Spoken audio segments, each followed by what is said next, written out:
Hello friends, कैसे हो आप सभी। आई होप आप सब अच्छे होंगे और आप सबकी पढ़ाई भी अच्छी चल रही होगी। जैसे कि आप सबने थंबनेल पे देखा होगा, ये जो मेरी क्लास है वो होने वाली है हिस्ट्री के सिलेबस से रिलेटेड। तो इसमें हम देखने वाले हैं हमारा हिस्ट्री का सिलेबस क्या क्या रहने वाला है। क्लास स्टार्ट करने से पहले मैं आपको बता देती हूँ, ये जो आपको हिस्ट्री का सिलेबस मिलने वाला है वो आपको 2 वीडियो में मिलेगा। वो इसीलिए क्योंकि जो हिस्ट्री का सिलेबस है थोड़ा लेंदी होता है, और दूसरी बात ये भी है कि मैं आपको जो सिलेबस है वो आपको अच्छे से बताने वाली हूँ, एकदम डिटेल में। क्योंकि आपको अगर सिलेबस पता है तो आप अच्छे से अपनी तैयारी कर सकते हो उसके हिसाब से। इसलिए जो अब ये क्लास है, फर्स्ट जो वीडियो है उसमें मैं आपको पहले बेसिक इंफॉर्मेशन देने वाली हूँ, हमें क्या क्या पढ़ना है हिस्ट्री में, कैसे पढ़ना है। ठीक है, प्री और मेंस दोनों के लिए मैं आपको बताऊंगी। जो नेक्स्ट क्लास में हम बात करेंगे मध्यकालीन, आधुनिक एवं विश्व के इतिहास की। उसके साथ साथ हम आर्ट एंड कल्चर को भी देखेंगे, लेकिन इस वीडियो में हम पहले बेसिक जानकारी देखेंगे, उसके बाद प्राचीन भारत को देखने वाले हैं। ठीक है, तो इतिहास विषय का महत्व, यानी इसमें आप सब जानते ही हो हमारा जो पेपर है यूपीपीएससी का, उसमें 3 पार्ट होते हैं, पहले प्री, मेंस और इंटरव्यू। ठीक है, तो इसमें हम प्री और मेंस का सिलेबस देखने वाले हैं। सबसे पहले प्रारंभिक परीक्षा का जो सिलेबस है, यानी हम इसमें क्या क्या पढ़ना होता है हमें अपनी प्री के लिए। इसमें हम देखने वाले हैं भारत का इतिहास, जिसमें क्या क्या देखते हैं हम, इसके अंतर्गत भारतीय इतिहास के व्यापक पहलुओं की सामान्य जानकारी अपेक्षित होती है। जैसे में हम सामाजिक विज्ञान, जिसमें हम देखते हैं समाज का ढांचा और परंपराएं क्या क्या रही हैं। आर्थिक पहलुओं में हम देखते हैं प्राचीन व्यापारिक मार्ग, मुद्रा एवं कृषि व्यवस्था को। जो तीसरा है हमारे राजनीतिक पहलू, जिसमें प्रमुख राजवंश थे, साम्राज्य विस्तार और हमारा जो शासन व्यवस्था है वो हम देखते हैं हिस्ट्री में। ठीक है, भारत में जो राष्ट्रीय आंदोलन हुए हैं, जिसे राष्ट्र के स्वतंत्रता संग्राम से जुड़े महत्वपूर्ण घटनाक्रम पर विशेष ध्यान देना होगा, जिसमें स्वतंत्रता आंदोलन की प्रकृति, जिसमें विभिन्न विचारधाराएं व संघर्ष शैली, राष्ट्रवाद का उभयोदय, राष्ट्रवाद की भावना का उदय, स्वतंत्रता प्राप्ति, जिसमें 1947 के पूर्व के प्रमुख संघर्ष एवं नीतियों को देखते हैं। ठीक है, इसी के साथ आगे बढ़ते हैं। हमने प्री का सिलेबस देखा, हमें उसमें क्या क्या देखना है। ठीक है, अब हम देखते हैं मेंस के लिए। मेंस में जो आता है वो है हमारा भारतीय संस्कृति, आधुनिक भारतीय इतिहास, स्वतंत्रता संग्राम और उसके चरण, स्वतंत्रता के पश्चात का काल, विश्व का इतिहास, राजनीतिक दर्शन शास्त्र। ये होता है हमारा मुख्य सिलेबस का पाठ्यक्रम। ठीक है, ये हमने पाठ्यक्रम देखा, मैं आपको एक बार बता देती हूँ इसको डिटेल में। ठीक है, थोड़ा अभी हम इसको और भी अच्छे से डिटेल में देखेंगे चैप्टर वाइज। ठीक है, डिवाइड करके। अभी मैं आपको बेसिक बता रही हूँ हमको एक्चुअली पढ़ना क्या क्या है। ठीक है, जिसमें हम भारतीय संस्कृति यानी आर्ट एंड कल्चर में देखने वाले हैं प्राचीन काल से लेकर जो आधुनिक काल तक के कला, रूप, साहित्य एवं वास्तुकला के जो महत्वपूर्ण पहलुओं को गहराई से अध्ययन करते हैं। आधुनिक भारतीय इतिहास 1757 से 1947 के जो था, उसमें हम देखने वाले हैं महत्वपूर्ण घटनाएं, प्रभावशाली व्यक्तित्व, तत्कालीन समस्या और उनके दीर्घकालिक प्रभाव को, स्वतंत्रता संग्राम और उसके चरण, जिसमें हम देखते हैं देश के विभिन्न भागों से स्वतंत्रता संग्राम से बहुमूल्य योगदान देने वाले प्रमुख नायक और उनके विविध योगदान, मतलब ये गांधी जी हमारे। ठीक है, ये सब हम इनके बारे में देखने वाले हैं, किन किन्होंने हमारा स्वतंत्रता संग्राम में अपना योगदान दिया था। स्वतंत्रता के पश्चात देश के अंदर प्रशासनिक एकीकरण और पूर्ण गठन का कालखंड, विशेषतः 1965 ईस्वी तक की प्रमुख घटनाएं देखते हैं हम। और ये हमारा जो विश्व का इतिहास है उसमें हम देखते हैं 18वीं सदी से 20वीं सदी के मध्य तक की घटनाएं, जिसमें फ्रांसीसी क्रांति, औद्योगिक क्रांति, विश्व युद्ध और राष्ट्रीय सीमाओं का पुनर्निर्धारण। ठीक है, राजनीतिक दर्शन शास्त्र, जिसमें हम देखते हैं साम्यवाद, पूंजीवाद, समाजवाद, नाजीवाद और फाशीवाद जैसी विचारधाराओं का उदय, उनके रूप तथा समाज पर उनका क्या क्या प्रभाव था।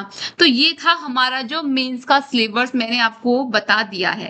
अब हम देखेंगे विस्तार से सिलेबस के बारे में, यानी कौन कौन से चैप्टर्स रहने वाले हैं, कौन कौन से टॉपिक्स रहने वाले हैं। सबसे पहले हम देखेंगे अपना प्राचीन भारत का इतिहास। ठीक है, इसको मैंने चैप्टर्स में बांटा है और चैप्टर्स के अंदर मैंने आपको जो है वो टॉपिक्स भी बताए हैं कि हमें उनके अंदर क्या क्या पढ़ना है। जैसे कि हमारा फर्स्ट जो चैप्टर रहने वाला है वो है हमारा इतिहास अध्ययन के स्रोत क्या क्या थे, जिसमें पुरातात्विक स्रोत जैसे अभिलेख, सिक्के, स्मारक एवं साहित्यिक स्रोत जिसमें धार्मिक व धर्मनिरपेक्षक साहित्य, यानी पहले जो चैप्टर है उसमें हमें पुरातात्विक स्रोत एवं साहित्यिक स्रोत को पढ़ना है। अब आती है हमारी बात चैप्टर सेकंड, जिसमें हम देखते हैं प्रागैतिहासिक काल, जिसमें मानव सभ्यता के क्रमिक विकास क्या थे, जैसे जिसको हमें बांटा हुआ है पुरापाषाण काल में, नव पाषाण काल में और ताम्र पाषाण काल की विशेषताओं में। ठीक है, अब आगे बढ़ते हैं। इसी के साथ हमारा आता है चैप्टर 3 सिंधु घाटी सभ्यता, जिसमें हम देखने वाले हैं इसका उद्भव कैसे हुआ था, सिंधु घाटी का प्रमुख स्थल क्या थे, नगर नियोजन व्यवस्था क्या थी, विस्तार, विकास एवं क्रम एवं पतन, ह्रास की समस्याएं क्या क्या थी। ठीक है, चैप्टर 4 वैदिक काल, जिसमें ऋग्वेद और उत्तर वैदिक काल के मध्य तुलनात्मक अंतर तथा तत्कालीन राजनीतिक, आर्थिक व सामाजिक विशेषताएं। ये थे हमारे 4 चैप्टर जो हमें इस सिलेबस में देखने थे। इसी के साथ आगे बढ़ते हैं। ये है हमारा चैप्टर 5 महाजनपद काल, जिसमें 600 ईसा पूर्व में द्वितीय नागरीकरण, महाजनपदों के उद्भव की पृष्ठभूमि तथा उनका भौगोलिक विस्तार देखते हैं। मौर्य काल, मौर्य साम्राज्य की स्थापना, चंद्रगुप्त मौर्य व सम्राट अशोक का राजनीतिक विस्तार एवं प्रशासनिक नीतियां। चैप्टर 7 राजवंश, जिसमें हम देखने वाले हैं शुक्र, सातवाहन, हिंद, यूनानी, शक, पहलव तथा कुषाण राजवंशों का राजनीतिक प्रभाव। संगम काल, जिसमें चौल, चेर व पांडव राजवंशों का इतिहास, तत्कालीन विचारधाराएं, प्रमुख संगम सभाएं एवं तमिल साहित्य का विकास। तो ये थे हमारे चैप्टर 8। अब आपने चैप्टर 8 देख लिए, इसी के साथ आगे बढ़ते हैं चैप्टर 9। चैप्टर 9 कौन सा है हमारा, गुप्त काल, जिसमें हमें देखना है इसके टॉपिक्स क्या क्या रहने वाले हैं। प्राचीन भारत का स्वर्ण युग गुप्त काल को कहा जाता है ना, प्रमुख गुप्त शासक और उनके राजनीतिक सांस्कृतिक विस्तार। चैप्टर 10 की बात करते हैं गुप्तोत्तर काल, उत्तर व दक्षिण, जिसमें हम देखते हैं हर्षवर्धन का राज्य, मोकरी राजवंश, दक्कन के बाकाटक और चालुक्य, जिसमें बादामी, कल्याणी, बेंगी शासक। ठीक है, अब आते हैं चैप्टर 11 की तरफ, त्रिपक्षीय संघर्ष, जिसमें देखते हैं हम गुर्जर प्रतिहार, पाल एवं राष्ट्रकूट राजवंशों के मध्य कन्नौज पर आधिपत्य का संघर्ष। चैप्टर 12 की बात करें तो इसमें देखते हैं पूर्व मध्यकाल, जिसमें हम पढ़ने वाले हैं टॉपिक्स दक्षिण भारत के शक्तिशाली चौल एवं उत्तर भारत के राजपूत राजा व कश्मीर के राजवंश। तो ये थे हमारे चैप्टर 12। ठीक है, इसी के साथ आगे बढ़ते हैं चैप्टर 13। जो चैप्टर 13 है वो है हमारा चैप्टर 13 और 14, वो मैंने मिक्स कर दिए हैं। ठीक है, इसको देखो, हमें क्या पढ़ना है चैप्टर 13 और 14, या फिर एक ही चैप्टर मान लो या फिर अलग अलग चैप्टर मान लो, वो आप पे डिपेंड करता है। ठीक है, लेकिन इसको अलग अलग बांट कर पढ़ोगे तो ज्यादा अच्छा है। जैसे कि हम पहले हिस्ट्री की प्रशासनिक व्यवस्था को देखेंगे स्टार्टिंग से एंड तक की, उसके बाद हम आर्थिक विकास को देखेंगे स्टार्टिंग से एंड तक का हिस्ट्री का। ठीक है, ऐसे जैसे 13 चैप्टर जो है उसमें प्रशासनिक को देख लिया, चैप्टर 14 में हमने आर्थिक विकास को देख लिया। अब इसके अंदर क्या पढ़ना है, प्राचीन भारत के प्रशासनिक प्रणालियों का क्रमिक विकास तथा कृषि, व्यापार, उद्योग व श्रेणी व्यवस्था व आर्थिक महत्व। जैसे हमने प्रशासनिक का देखा पहले, ठीक है, प्रशासनिक का हम देखेंगे क्रमिक विकास, कृषि, व्यापार, उद्योग, श्रेणी व्यवस्था का आर्थिक महत्व। अब फिर आर्थिक का देखेंगे हम। ठीक है, ये हमारा उसी हिसाब से चलता हुआ जाएगा। अब देखते हैं चैप्टर 15, 16, 17, जिसमें सामाजिक, धार्मिक व सांस्कृतिक विकास, जिसमें वर्ण व्यवस्था व स्त्रियों की स्थिति में परिवर्तन, बौद्ध व जैन धर्म का उदय एवं वास्तुकला, कला रूपों व भाषा साहित्य का विकास। ठीक है, इसी के साथ आगे बढ़ते हैं।